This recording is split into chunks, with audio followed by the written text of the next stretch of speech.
Para el protestante, palabra de Dios es 100% y exclusivamente las páginas de la Biblia. Sin embargo, sí, son las páginas, por eso le llamamos Sagrada Escritura, pero no exclusivamente las páginas, porque también la enseñanza de Jesús por medio de los apóstoles nos llegó no solo por cartas, no solo en papel y tinta, sino que nos llegó de manera oral. Es lo que llamamos tradición sagrada, que muchos la confunden con las tradiciones de hombres, ¿no? Que son todo lo contrario, ¿no? Las tradiciones de hombres son cosas inventadas por líderes, por predicadores, por líderes de grupos que no tienen nada que ver. La tradición sagrada viene de Cristo y viene de los apóstoles. Otra cosa también es que si uno toma el principio que ellos usan, es decir, que si no está enseñado de manera explícita o implícita en la escritura, dicen ellos que entonces significa que no es bíblico y por lo tanto no ha de ser abrazado por los cristianos. Ahora, si uno toma esa forma de pensar y les volteamos la moneda, entonces la pregunta que les haríamos nosotros a ellos es la siguiente. Ok, entonces, si tú ya me acabas de enseñar que si una doctrina no está en la Biblia de manera explícita o implícita incluso, me acabas de decir que no es bíblico y que por lo tanto la debo rechazar. Entonces la pregunta que yo te hago a ti, hermano protestante, es la siguiente. ¿Me puedes mostrar dónde en la Biblia, de manera explícita o implícita, se enseña este principio de la sola escritura? ¿En dónde San Pablo, en dónde San Pedro, en dónde Jesús, en dónde Juan el Bautista, en dónde los profetas y los patriarcas, en dónde en la escritura se enseña que únicamente lo que está en la escritura es lo que ha de ser recibido y lo que ha de ser aceptado? Entonces es una pregunta que estoy lanzando al aire. Si aquí nos está acompañando algún querido hermano protestante, amablemente le animamos a que haga su comentario en el chat. Cuando yo era protestante, yo recuerdo que yo escuché al doctor Albert Moller. El doctor Albert Moller, el presidente del que fue mi seminario. Yo recuerdo que escuché porque el tema de su conferencia era la sola escritura, el principio, el dogma protestante de la sola escritura. Y la verdad, toda su conferencia solo se dedicó a hablar de la inspiración, la inspiración de las Sagradas Escrituras. Y yo dije, no puedo creer, pero él tiene un doctorado. Dije, yo tiene un doctorado en teología, es un hombre muy preparado. ¿Y cómo es posible que confunda lo que es la sola escritura, que significa que la Biblia es la única autoridad infalible para determinar doctrina y la moral cristiana? Pero él no estaba hablando de esto. Él estaba hablando todo el tiempo de que la Biblia viene de Dios, o como dices tú, es soplada por Dios, Theos Nustos, es soplada por Dios, es aspirada por Dios, tiene su origen en Dios. La naturaleza de la Biblia, su naturaleza es divina porque últimamente tiene a Dios como su autor. Pero esa no es la controversia. Católicos, ortodoxos, orientales, armenios, protestantes, todos podemos gritar juntos, amén. Amén. Pero ahí no hay controversia, eso no es sola escritura. Sola escritura es distinto, como bien lo estás diciendo. Es esta idea de que únicamente lo que quedó plasmado en las páginas de la Biblia es lo único que se requiere para instruir a los cristianos en doctrina y en moral. Y eso es un gravísimo error. Para muestra un botón, vamos a decir, ok, los católicos están mal. Todo lo que están diciendo no tiene sentido, están mal. Ok, entonces vamos a voltear la moneda y vamos a poner el peso de la carga sobre aquellos que defienden el dogma de la sola escritura. ¿A qué me refiero? Es bien sencillo.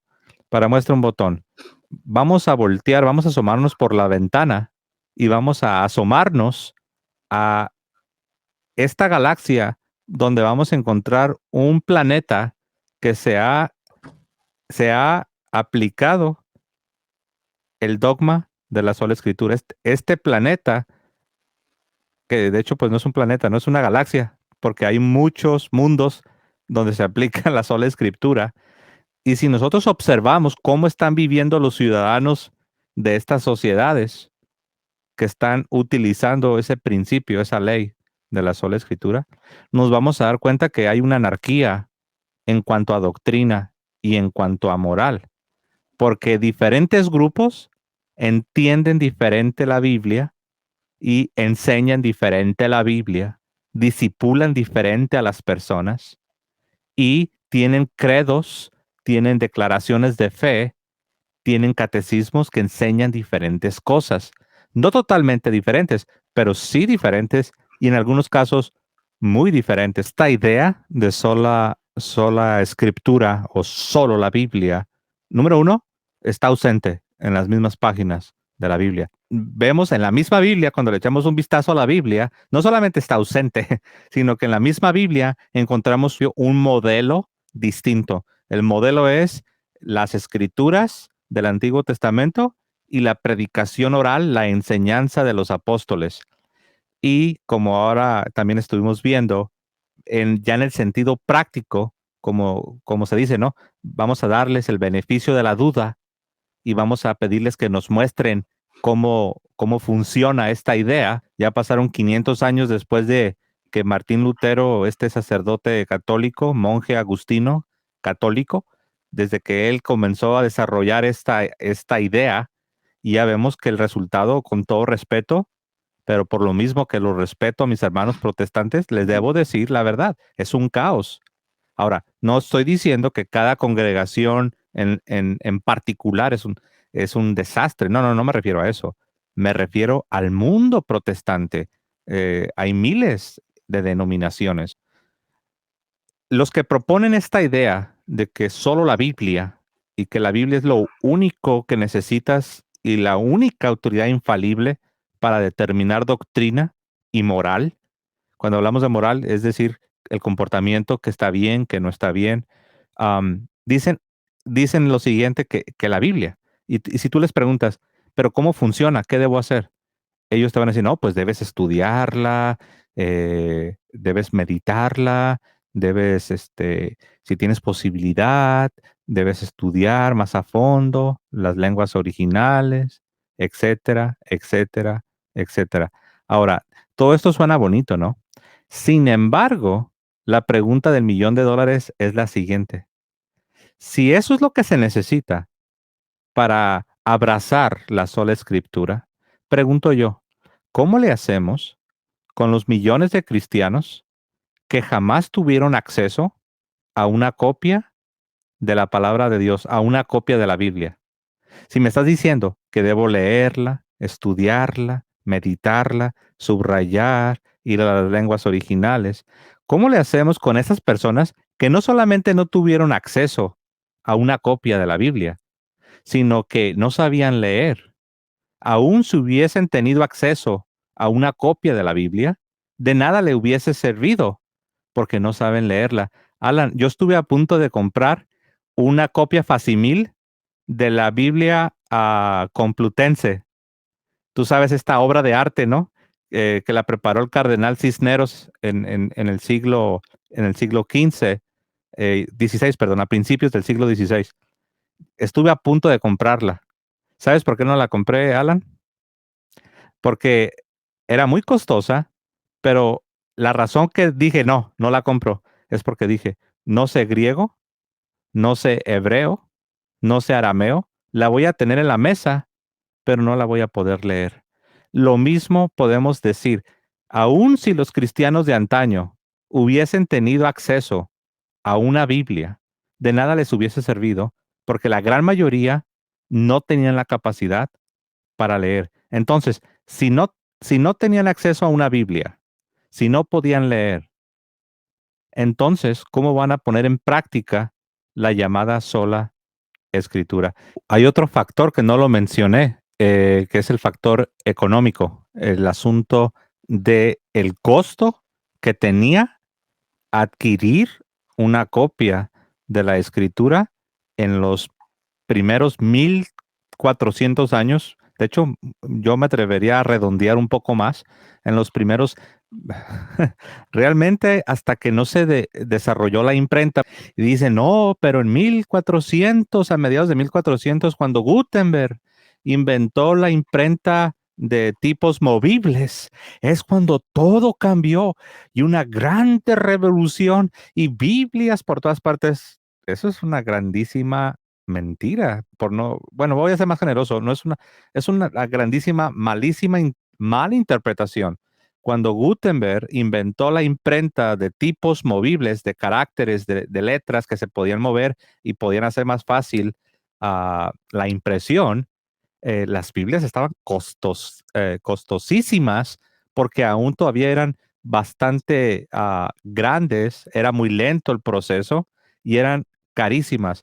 Realmente, hasta que se comienzan con las sociedades bíblicas a finales de los 1700 y a principios de los 1800, comenzando en el norte de Europa, que estaríamos hablando de la Europa protestante, se comienza a recaudar fondos para dedicarlos a la producción de Biblias para enviar a los misioneros, a sus misioneros protestantes.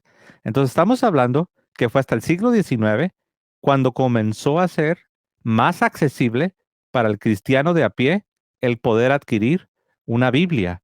Entonces, está el asunto del analfabetismo, la gente no podía leer. Está el asunto de económico, el asunto económico. Y también está el asunto de que no solamente es leer. Mi niña, tengo unas niñas, mis niñas saben leer, pero no es suficiente, porque no solamente saber leer, tienes que comprender, hay un mundo, por eso se le llama el mundo bíblico, ¿no? Hay un mundo que es necesario aprender, la hermenéutica, las costumbres, las lenguas originales. Entonces, aunque sepas leer y tengas una cierta escolaridad, escuela primaria, escuela secundaria, aún escuela preparatoria y muchas veces teniendo una licenciatura, aún así hay muchas cosas que no alcanzamos a comprender de la misma escritura. Esa doctrina tiene un elemento eh, subjetivo muy fuerte. ¿A qué me refiero? Am, Sin darse cuenta las personas se, se están constituyendo a sí mismos como el intérprete de la Sagrada Escritura. El detalle es que esto no lo hacen por soberbia y no lo hacen porque se crean superiores, sino que así se les enseñó. Lo único que necesitas es la Sagrada Escritura. El rol de los maestros, el magisterio y la tradición, eso no es infalible. Realmente lo único que es infalible es lo que está escrito aquí. Entonces, ¿qué hacen las personas, Alan? Ok, dicen, ok, toman la escritura, la comienzan a estudiar, la leen, la estudian, algunas veces consultan la palabra griega, la palabra hebrea, y al último llegan a unas conclusiones. Entonces ellos saben que en este proceso de leer, estudiar, consultar las lenguas originales, el comentario bíblico, la concordancia, ellos saben que fueron sinceros. Ellos saben que no lo hicieron con malicia. El detalle es que terminan creyéndose a sí mismos, terminan creyendo su propia interpretación. Y esto, Alan, en el mejor de los casos, porque tú sabes que mucha gente que es protestante solo se atienen a lo que escuchan desde un púlpito o lo que escuchan en los líderes de su denominación. Al final del día, no están realmente eh, creyendo lo que en verdad enseña la Escritura, sino que en la realidad están creyendo su propia interpretación, ya sea de ellos mismos o de la denominación o del pastor, es un engaño. Yo no encuentro otra palabra para, para describir el fenómeno que acontece cuando la persona abraza esa idea. Es realmente un engaño, más allá de que yo era sincero, más allá de que los miembros de nuestras congregaciones y los que predicaban, llámese pastor o los maestros, más allá de que eran sinceros, la verdad, la gran mayoría de líderes protestantes es gente sincera. Yo sé que hay casos donde hay lobos rapaces, gente mala que hace de las suyas, pero es gente sincera, pero no por sinceros significa que no están bajo la influencia del error y del engaño. Y la verdad, sola escritura es el ejemplo perfecto donde podemos apreciar qué tan fuerte, qué tan, qué tan poderoso es ese engaño. De tal forma que mientras tú y yo estamos en este momento, Alan, mientras tú y yo estamos interactuando, en este mismo momento hay multitud de personas que están entre ellos divididos, entre ellos separados, creyendo cosas distintas, y sin embargo se imaginan que ellos solos se están apegando a la Biblia y tienen la bandera de la sola escritura. Y así coexisten, muchas veces hasta conviven, no solo coexisten en una ciudad o en un pueblo, sino muchas veces incluso conviven, pero, pero no se dan cuenta que están en desacuerdo en el bautismo, están en desacuerdo en la Eucaristía, están en desacuerdo en el gobierno de la iglesia, están en desacuerdo sobre quién puede recibir el bautismo y quién no. Por ejemplo, ¿tú fuiste presbiteriano? Ajá, ¿Bautizaban bebés, infantes? exacto. Así es. Y tú sabes que hay muchos que eso no lo aceptarían jamás. Exacto. Entonces ahí ya vemos nosotros qué tan fuerte es ese engaño. Esa es una verdad, hermanos. Quisiéramos estar aquí, pues no tener que decir estas cosas, pero es una realidad. Sola escritura engaña, o como dice el título de este video, sola escritura es muy confusa, confunde a las personas, encierra a las personas en su propio entendimiento, en un subjetivismo que de manera indirecta te conduce a un relativismo. Unos creen de una manera, otros creen de otra manera y terminan contradiciéndose. Y el presidente de mi seminario, Alan, ¿sabes cómo trataba él de resolver este dilema? Él decía, no, es que recordemos, hay doctrinas primarias, hay doctrinas secundarias, incluso hablaba de doctrinas terciarias, o sea, doctrinas de primer grado, de segundo grado y de tercer grado. Y un día recuerdo que yo me quedé pensando y dije, pero ¿quién establece cuáles son las de primer grado y cuáles son las de segundo grado? Porque nosotros decimos que el bautismo, porque yo era bautista. Y qué contradicción, que yo era bautista y el bautismo lo degradamos. El bautismo lo bajamos a la categoría de segunda clase, Secundario, sí. pero estaban nuestros vecinos, los presbiterianos. Y los presbiterianos decían, no, ¿cuál segunda clase ni qué segunda clase? Ellos decían, el bautismo es la entrada al pacto. Sin el bautismo no puedes entrar a la vida cristiana.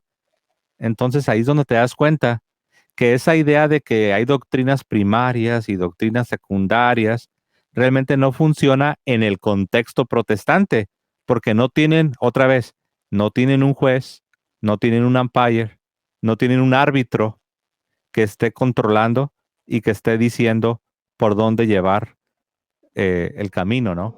Cada cabeza.